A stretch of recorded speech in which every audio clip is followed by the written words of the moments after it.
ఉగ్రవాదాన్ని పెంచి పోషిస్తున్న పాకిస్తాన్కు అంతర్జాతీయంగా ఏకాకిం చేసే పని ముమ్మరం చేసింది భారత్. ఇవాళ ఐక్యరాజ్యసమితి భద్రతా మండలి ఆంక్షల కమిటీ ఎదుట పాకిస్తాన్ పాపాల చిట్టాను విప్పనుంది. పహల్గామ్ ఉగ్రదాడికి పాల్పడిన ది రెసిస్టెన్స్ ఫ్రంట్ టీఆర్ఎఫ్ ను ఉగ్రవాద సంస్థల జాబితాలో చేర్చాలని కోరనుంది. దీనికోసం న్యూయార్క్ ప్రత్యేక బృందాన్ని పంపింది భారత్. టీఆర్ఎఫ్ సంస్థ సభ్యులపై ట్రావెల్ బ్యాన్ విధించేలా యుఎన్ఎస్సీ ఆంక్షల కమిటీ మానిటరింగ్ టీంని కోరనుంది భారత బృందం. ఏప్రిల్ 22న పహల్గామ్లో 26 మంది టూరిస్టులను ఉగ్రవాదులు కాల్చి చంపారు. ముస్లింలను విడిచిపెట్టి కేవలం హిందువులను మాత్రమే హతమార్చారు ముష్కరుడు.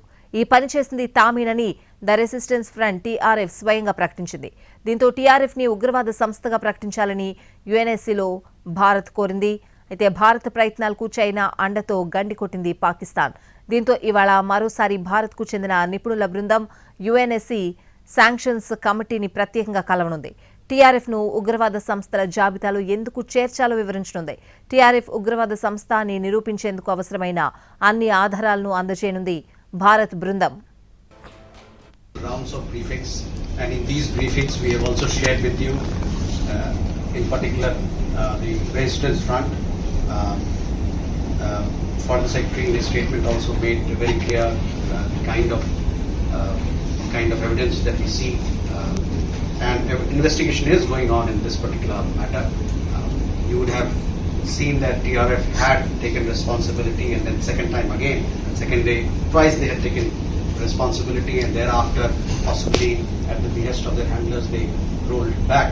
But TRF is one organization which is in front of the Lashkar-e-Taiba, and you would understand and perhaps be in the knowledge of it that we have been pursuing listing of TRF in the United Nations by the United Nations Security.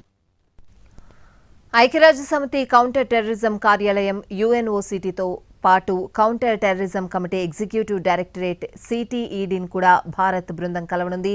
యుఎన్ఎస్సీలో శాశ్వత సభ్యత్వం లేని Pakistan China అండతో TRF ను రక్షిస్తూ వస్తోంది. TRF ను ఉగ్రవాద సంస్థల జాబితాలో చేర్చకుండా అడ్డుకుంటోంది. అయితే పహల్గామ్ ఉగ్రదాడి తమ పని అంటూ 2 సార్లు ప్రకటించింది టీఆర్ఎఫ్. ఉగ్రదాడి టీఆర్ఎఫ్ పని అని చెప్పడానికి అవసరమైన కీలక ఆధారాలను భారత్ సేకరించింది. మరి ఈసారి టీఆర్ఎఫ్ ను పాకిస్తాన్ ఎలా రక్షిస్తుందో, దీనికోసం ఎలాంటి ఎత్తుగళ్లు వేస్తుందో చూడాలి.